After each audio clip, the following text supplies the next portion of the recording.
Hey folks, this is Michael Curtis, and today we're going to cover why in the world you would place your subs like this. This configuration is the gradient inline cardioid subarray, which is a mouthful for saying here's a way to deploy your subs that gets a lot of energy in the front and not so much in the rear. So we spend a ton of time making sure everything above 100 hertz, aka our main systems, has a nice even coverage and has even SPL front to back. But oftentimes our subs get the shaft. We just throw them wherever and say, hey, they're omnidirectional anyway. It's just gonna spill over and don't worry about it. I understand that that's usually the highest thing on a priority list when we have, a 4-minute load in. But I think if we got the time and can deploy it, we can get a really useful and effective sub coverage by using this type of array. This is not the only cardioid subarray you can deploy, but it's one of my favorites. And we're going to walk through step by step on how it works, why it works, when to deploy it, when not to deploy it. And we're going to be using a lot of tools like SMAART and some calculators from Merlijn and Veen. And another thing that I've built called my Audio Math Survival Spreadsheet. That's available in my audio toolkit, and you can get that at the link below or produced by mkc.com/audio toolkit. It's got a lot of useful calculations for you, and we'll be using it a ton today alongside some other tools. So what's to come is we're going to be starting with what is the gradient inline cardioid setup? Why is it helpful to you, and what are the pros and cons? How exactly do you deploy it, and when should you not deploy it? Because there are some times where it's not a good idea to use it in the field. I'm going to show you how and why it works, so you can use that data to verify that it is working in the field. And then after knowing the foundation, we're going to design array using Merlijn van Veen's subarray designer. It's a fantastic Excel spreadsheet that you can get from his website. We're going to look at real results in SMAART that I took when I was able to deploy this at a local shop. And then we're going to also talk about how you have 4 different ways you can practice this even when you're not on a show. Before we jump in, I want to say a big thanks to Avad 3 Event Production in Northwest Arkansas. They let me commandeer their shop for a morning and use their subs to capture some data. So that was super helpful for making this video. So let's jump right into why and what in the world is a gradient inline cardioid subarray. Just like we have a cardioid pattern on a microphone, it is able to pick up sounds in the front of it and reject them in our rear, and we have a slow roll off as we go around the edges of the response. We can do the same in reverse with our speaker. So the speaker puts out, or this array particularly, puts out more energy in the front, and we don't get as much in the back. So we do this by having one sub facing forward and then another one right behind it, about 3 to 5.5 feet behind it, depending on your sub. It is the physical displacement of these subs, which is really important to figure out. And depending on your sub size and your crossover, is going to determine how far you place them apart. And so we'll definitely get into all that. But yeah, so just like we can point the rear of a cardioid microphone at a monitor, we want an SM58 at the vocalist's mouth and then the back of it at the monitor, since it's not as sensitive, that this cardioid array, we can have it in front of a stage, and we're not getting all this low end leaking on stage, but we're getting an extra amount of energy going forward into the audience, which is what we want. So it's like flipping from omni to cardioid on a C414. You got that selectable polar pattern. There are even some variations of physical displacement besides it sitting right behind it, but we can do that in a later video and a more advanced techniques. So today we're going to cover it's one sub facing forward, then another one right behind it in line with each other to get the cardioid inline array. So what are the pros and cons of this particular array? So we've covered one, there's less low end leaking on stage. So your monitor engineer is not going to want to punch you in the face as much since they're not drowning in 50 hertz. You're not having that kind of feedback into your microphones. It's also going to be having less reflections off the back wall. And so less low end that's just bouncing around in your venue, the better, right? So it's going to be more coherent. It's funny, stumble over coherent when I can't even speak. So more coherent, and it's going to have a more direct sound versus reverberant, since it's reverberating around in less directions. It's going to have a smooth, even coverage compared to a spaced left-right array. So this is down center is where I usually like to deploy it if possible. And so you're not having these big power alleys and valleys from 2 separated subs. Having them together gives us a nice balloon shape that covers most audience shapes very nicely. It's really great at covering wide rooms, which at least in my neck of the woods, most of the venues I'm in are usually wider than they are deep. And so being able to have this more track shaped pattern is more helpful than having this thing that can shotgun down a valley. But you can also narrow up the coverage by having two of these arrays next to each other and then spacing them up to 2/3 of a wavelength apart of your crossover frequency. So you can narrow the array. You just need more, the coverage of the array. You just need more speakers. And lastly, for our pros, it's easy and simple to stack more subs on top of it if you need more SPL. This is true with most subarrays, but just know that you can do that if you need more SPL. So here are the cons of this array. It requires more dorsal real estate. Basically, since it's going to move along the y-axis of your venue, it's going to stick out and take up to 6 feet. And so if you have a really close audience, or security has to be right there, or just isn't practical, it's kind of hard to do that. So you can still do a space left-right. You just have 2 speakers per side and still get the benefits of the rear rejection. You only get 6 dB of summation at the chosen center frequency, and we'll walk through how you choose that. But on the QSC KW 181s that I was using, that was about 68 Hertz. So I get plus 6 dB there, which is a full doubling, which I should get from 2 speakers that are the same right next to each other, but it slopes off on either side. And so if I didn't really care about low end leakage on the stage, doing them right next to each other would get more summation across the entire sub range. This requires additional processing and outputs. You can still drive it from a single matrix, but you have to split it off to 2 separate outputs because you're going to need to add delay and do a polarity reversal on the rear sub. So if you're really tight on I/O, if you need all that processing for other places, this may not be the best array. It's not as practical to fly this particular configuration. It's easier to fly the gradient inverted stack, which I'll get to in another video. But this one is kind of tricky to fly 2 single subs and get them at the exact right spacing, and just takes a lot of time to do that. So for an install environment, that's cool. Not so much in a live or touring environment.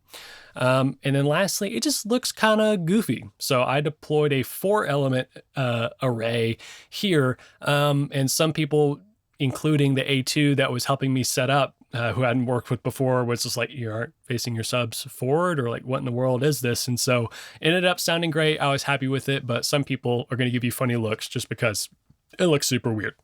So when should you not deploy this array? When is it a bad idea? So 2 places: if you're in front of the stage and the stage has a hard front to it, like a metal frame that goes all the way from stage lip to the floor, or it's concrete, it's not going to work right because the way the cancellation and things line up in the rear, if it hits the wall and bounces right back, that's not going to be effective. And if you're just flat up against a back wall or really, really close to a side wall of a venue, it's not going to work right. So it needs open space.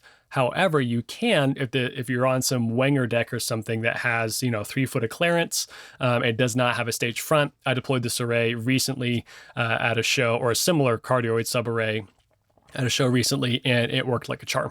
Secondly, if the artist really wants to feel the low end on stage, I remember Bob McCarthy on a YouTube video sharing a story of him, system teching for a festival, and the Yang Yang Twins were performing, this hip hop duo, and they're like, man, we can't feel low end on stage. And he did such a good job making sure all the low end was going to the audience and not the stage, that they were complaining about it. So if you're running sound for a hip hop festival, I'd check with your PM or the artist to make sure that it feels nice and full on stage. Okay, so here are the materials you need for deployment. You need 2 subs. These can be single 15s, single 18s, dual 18s. It doesn't matter the enclosure size, just that you got 2 of them and that they are the same model. You need 2 separate output channels from your desk. And so this is 2 different XLR outputs, and the front sub's gonna have no processing on that channel. And the second one is gonna have some sort of delay line and polarity inversion on it. So make sure you have a console either through the outputs or a separate DSP that can apply that processing. To verify it in the field, you're going to need some sort of audio analyzer, whether that's SMAART, Open Sound Meter, Sat Live, whatever. You can do a lot to prepare and know what the sub is going to do to get your delay times to really make sure things are happening right. But it's only in the field by placing a microphone behind the array and verifying that everything is happening as it should is the best way to do it. You can guess and get it close and walk around. You're like, hey, it sounds quieter in the back, and away you go. But I like verifying it with the microphone, and we'll walk through exactly how to do this. Okay, so here's the 5-step formula if you had to do this quickly in the field. You don't necessarily have to know what's all working for you here, and you don't have to have an audio analyzer even, but this will get you really close to what you need to do. So we're going to establish that we have front and rear speakers. So I have Map 3D pulled up, and we're facing south in this regard. So my stage is the pink, but both of these enclosures, the woofers, are facing forward or south. So one is behind the other. This is an arbitrary spacing, but no, it's going to be between somewhere 3.5 or 5.5 feet is usually the ballpark where it ends up being when I'm working with it. Then you need to choose the center frequency for summation. So you can do this 2 ways. First is with math, and the second is by sight. So you can, if you know the crossover of your rig, and a lot of times I'm working with these QSC KW181s, and they want to be crossed over 100 hertz if they're paired with their fellow QSC products. So I put that in here, and that's going to give us our max summation frequency of 68 hertz. And that tells us to displace the rear sub by 4.15 feet. So it's about 4 feet 2 inches. So I would go ahead and do that. So I would move and measure from the front woofer of the front sub to the front of the woofer on the rear sub, 4 feet 2 inches. And I can also do that by choosing a sub center frequency. If you have a trace of a solo, just a single sub, and put the microphone about 6 feet in front of it and capture that. So this is a solo trace of a KW181.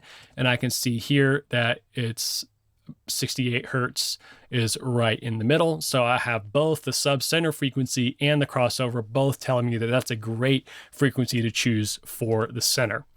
So I have both of those there, and this is going to tell me to also delay the rear sub by 3.67 milliseconds. So we've got a quarter wavelength of 68 hertz of spacing. That's what gave us our 4.15 feet is a quarter wavelength of a full cycle of 68 hertz. And then we're going to delay the rear sub an additional quarter wavelength through an electronic delay by 3.67 milliseconds. So the total realized spacing of that rear sub to front is going to be half a wavelength, which we all know that can be trouble.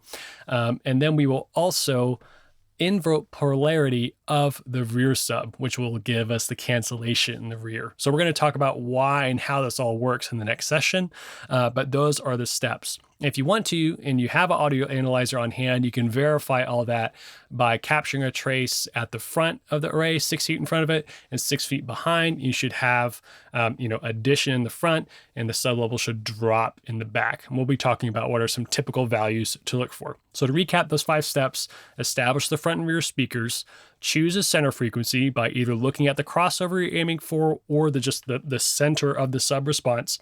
You're going to space it a quarter wavelength apart of that center frequency. So you can put that in my calculator or do the math yourself. You're going to delay the rear sub by a quarter wavelength in milliseconds out of your audio processor. So like, the outputs on X32 or a DSP you have on hand. And then you're going to invert the polarity of the rear sub. And you can just walk around. Does it sound louder in the front than it does in the back? Then it's probably pretty close. So we're going to get nerdy in a second and figure out how exactly and why this works and get our audio analyzer out and look at phase and do some cool stuff there. Okay, so our gradient inline array has this physical distance offset of the rear sub. We're delaying it and we're adding a polarity reversal. So you bet that there's going to be a different phase relationship of the signal coming out of the rear one to the front. And I want to remind you that we're driving both of the subs at equal level. They're the same model and they're getting the same signal sent to them. So those 3 things have to be true for this to work. So we are with a delay and the physical distance offset, the rear sub is arriving at the front one late. And so 2 of the same signal arriving at different times at the same point in space gets you guessed it, a comb filter. But what we're going to actually do is flip that comb filter upside down. So let's look at our phase wheel real quick, just to make sure we have a good understanding of all this. So on the right here, I have Merlijn van Veen's phase wheel. This is a simplified version and more complex. We know that if two signals are perfectly aligned in level and phase, they will align and get a doubling of each other. And so that's 6 dB. But we can have the two the same signal as they slide out of phase and therefore out of time with each other, we can still get some summation. And so that is limited by a up to plus or minus 120 degree offset. So I can illustrate this here with Merlijn van Veen's phase calculator. So a 0 degree phase offset means we have our green and blue line, but the blue is covering up the green right now, and they're summing to get a doubling, aka 2x improvement or summation. So if I move to 90 degrees offset, this is a quarter away around our phase wheel, we get a +3 addition. So we still get some addition, even though they're not quite happening at the exact same time, we're able to get these two things to add together. But if I move another 90 degrees out, actually, let's go 120. So 120, this nets us a 0. So it's two waves that are exactly the same, 120 degrees offset, and we are neither going to get summation or cancellation. And we can do 180, and we get complete and total cancellation. So we have a red or a green and blue summing together, and this nets us our red still line of complete cancellation. So we have this phase wheel to show us that since the rear sub is both delayed electronically, it's farther away from that sub, and let's forget about the polarity reversal right now, it's going to arrive late at the front sub. So it's going to have a new phase relationship to it, and we'll figure out exactly what that is. Okay, so let's do each of these steps we've walked through one at a time and simulate that with some test tones coming from Reaper into SMAART, and we will put all these things together. Okay, so let's move step by step through our formula of making this inline gradient array. So we're going to be using Map3D, SMAART, and Reaper. So Reaper is going to have our test tones and our actual processing to what we're going to apply to our signals. We're going to pipe that into SMAART and see the traces and verify what's happening. And then Map3D is showing us the actual configuration of the subs. So we have these placed 4.15 feet apart, which is also the same as 3.68 milliseconds of propagation delay. So that's how long it takes for sound to travel that far, just so you can see what's happening there. And that's the first step in our equation. So in Reaper, I can add processing, aka delay line, to that channel to simulate that physical displacement. And the two transfer functions we're looking at today in SMAART is our measurement versus our reference, aka our front sub compared to our rear sub. So our rear sub compared to our front.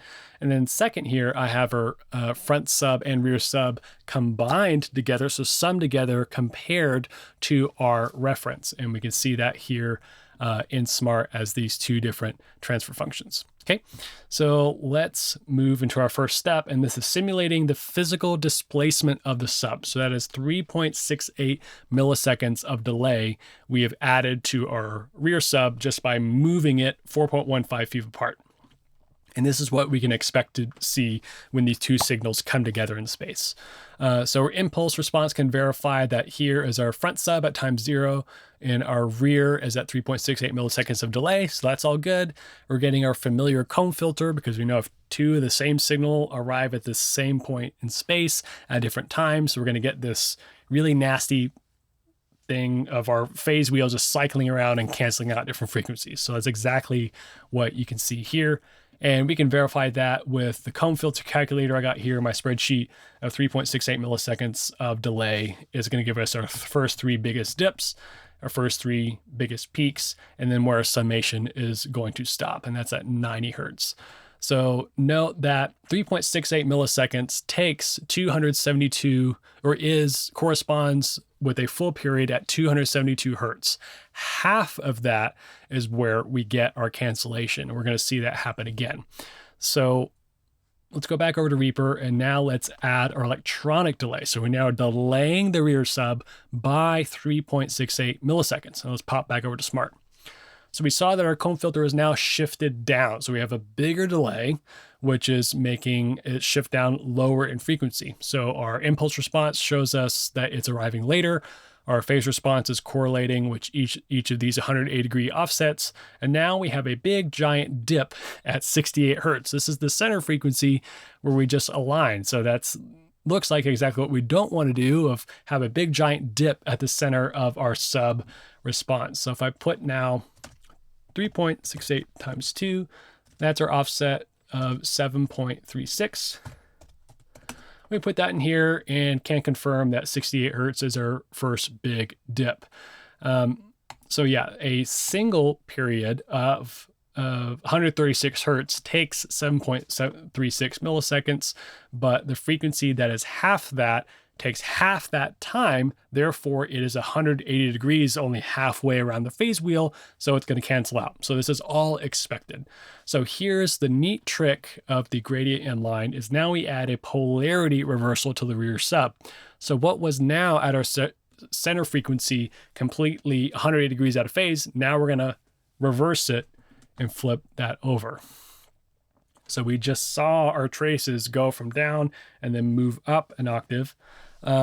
So now we have, let's zoom in on our low range here, and we've got a nice comb filter above our sub range, because all we care about at our chosen crossover frequencies, 100 hertz, is everything here and below. And so yes, at our full range, this does not look great at all of having this nasty comb filter. Again, we're only focused on the subs.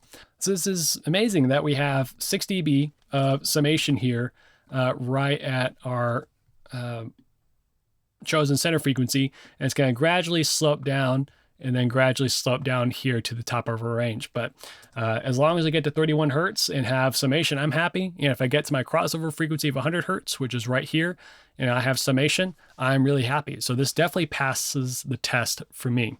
So what does this look like from a pattern standpoint? Just as a refresher here is 63 hertz on this gradient inline array. I've applied all the processing we just did to these subs in Map3D.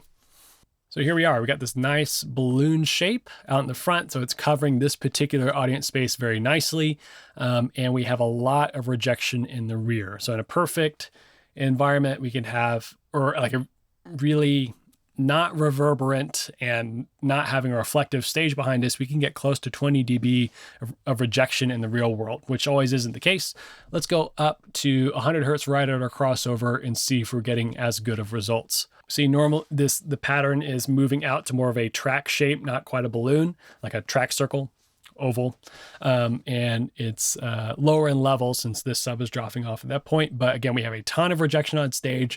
It's moving out into shape that's complementary to our audience shape. So I think this is a great array here. So we move through step by step how to apply the processing to the rear sub, but I do want to jump back and see what is happening for our rear sub. How exactly is this cancellation happening? So if we can look at our front sub versus our rear, since we've added 3.68 milliseconds of delay, is the equivalent of 3.68 milliseconds of physical displacement. That means we're getting that amount of delay happening. So if our front sub is firing and then moving back and is arriving at a half wavelength late, then it's also encountering the rear sub with a polarity reversal. That means as it moves back, it is going to cancel out. So I can simulate that by going here to our reference, and I'm going to add 7.35 milliseconds of propagation delay. Basically, this is our front sub going through that full path to get to the rear. And now I can see in SMAART that we have nothing, which just means we have cancellation. So these phase traces are just kind of freaking out because it's like, what's going on here? But we can see here in the magnitude response, there is nothing here. So that's what's happening at the rear sub. So we get our 6 dB of summation at 68, slopes off towards the front, the top of the response and the back of the bottom of the response. And then we have in the rear complete cancellation in a perfect world. So this is really cool just to see this all come together. This was designed by Henry Olsen, who's just a genius, or Harry Olsen, I think. Anyway, but now let's jump into plugging all this into a Excel spreadsheet by Merlijn van Veen called the Sub Array Designer. And so you can see this all at once in one spreadsheet without having to get any prediction software out. So we can use a tool ahead of time from Merlijn van Veen called the Sub Array Planner. And this is where I first was introduced to inline gradient subarrays. And by having to dive in and deploy them myself, I was able to stitch together things even more by seeing the results myself. But this is a great way to plan ahead of time what you can expect to see in the field. So I know this is a lot of data to take in all at once with what's happening, but we're going to go through in order what you need to take care of to make sure you can plan an array here. So we're going to plug in the numbers that I use for the array we just built. So on speaker setup, we're going to go and choose gradient and then put in number 4, and here is gradient. And then speaker pattern is number 1, that's omni, which is most subarrays are going to be omni unless the enclosures in and of themselves are cardioid. And then we're going to jump over to spacing. So how far apart are we going to space the subs, right? And so we can look right here and see that our max summation is indeed at 68 Hertz, according to Merlijn spreadsheet and then my calculator. And so this is where you want to make sure and verify that that's the center range of your subwoofer. All right. And then we can view the actual data that we would plug into our outputs of our console or DSP, whatever, right over here. So sub number 1's the front, it stays the same. And we can see here that the rear sub is going to get moved back on the x-axis 1.27 meters. We're going to add 3.69 milliseconds of delay, and we're going to invert the polarity on that rear sub. So those are the 3 steps we just talked about, all right here for you in this spreadsheet. And we can also take a look at our polar patterns in our 2D prediction. So I can choose a frequency over here. So let's go back over to 100 Hertz, and it's going to show me on this graph the pattern. And then if I go down to 63, that's what it's going to look like. So it's going to be a little bit more forward, and the polar pattern. So I can see here with this particular configuration, most frequencies that we've got listed here, 31 all the way up to 2 octaves above at 125, are following a very similar shape. As you go up in frequency, it's going to move more towards figure 8 because the wavelengths are smaller.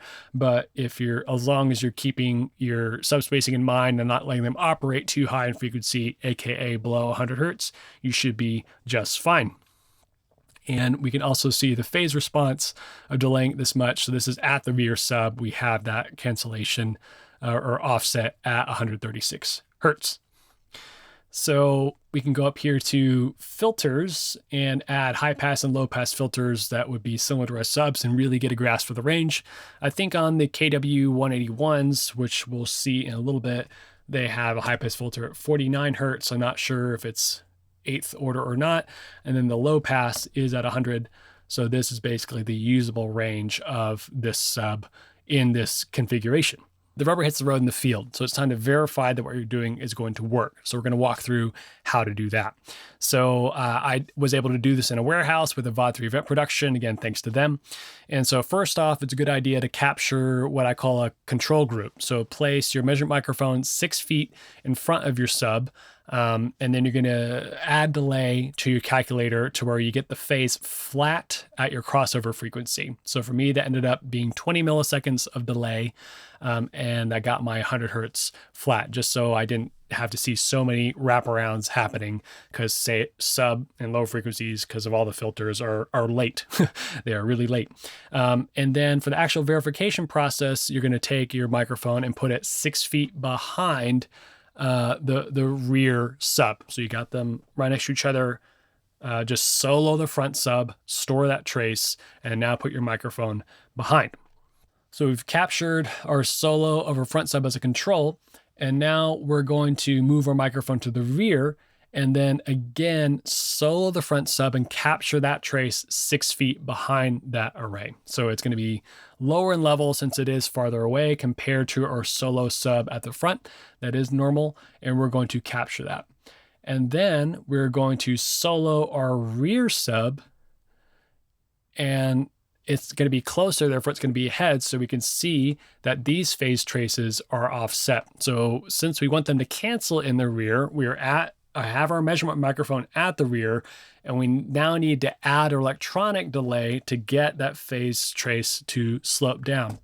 So you can see here, I was able to add the electronic delay and slowly see the phase graph fall until they aligned. And so right now they're aligned, so we're getting, summation, but we want them to cancel. And then we add the polarity reversal and they cancel out in the rear. And then to verify, I had 2 microphones. I placed one back at 6 feet in front of the array and then 6 feet behind. And these were the results I got. So the pink trace is in front.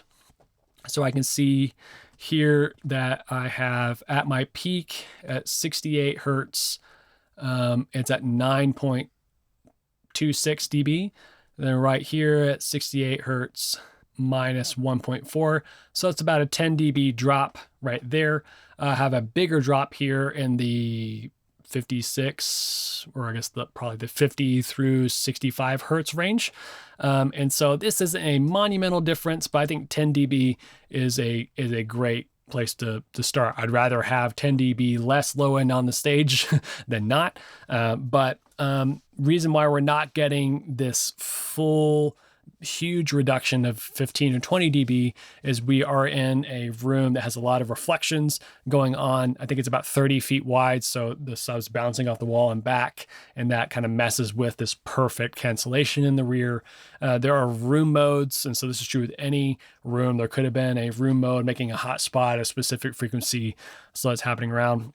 And there's also level drop of the front sub propagating to the rear of the array. So remember, for complete cancellation, everything has to be completely correlated phase-wise, be the same signal, which that would have to be true to have the first thing to be true. And then we have to have them equal in level. And so it takes time to travel. So you're losing SPL as you travel. So it's not going to have as much reduction. But again, I was happy with 10 dB there. Okay, so let's land this plane. We've covered a ton of ground. This was a lot of information on the inline gradient subarray. We discussed how to deploy it, when not to deploy it, what phase relationships to look for. We walked through step by step what's happening. So you can take all this and use it to make great sounding arrays at your show. So the 4 ways you can practice this is design ahead of time using Merlijn van Veen's subarray designer. You can do his other 3 different subarray types in there, the arc, the end fire, and one other escapes me at the moment. To practice there, you can get my audio math survival spreadsheet and do more of a simplified planning on row 207 and use the other comb filter calculator to start to get familiar with that. So that's using calculators. You can use a prediction software like Map3D to do the spacing and put that in the processing channels to really see and know and simulate that in the field through prediction software. You can use a DAW like Reaper or Logic or Pro Tools or anything to route the signals into your audio analyzer and move through step by step there to simulate what that's going to look like. Or you can just get your hands on a pair of speakers and go knock on a local production company's house door like I did and really get your hands dirty. And even being familiar with the setup, I still had to work fairly slowly. Okay, what am I doing on this output? I'm applying this delay, this polarity inversion, making sure my audio analyzer is set up right. So I really encourage you ahead of time before you have to do this in field to slow down and get your hands dirty. So yeah, make sure and go get Merlijn van Veen's calculators. Check out my audio math survival spreadsheet at producedbymkc.com/audio toolkit. I'll have links to all this in the description below. Subscribe if this is helpful to you, and I will see you on the next one.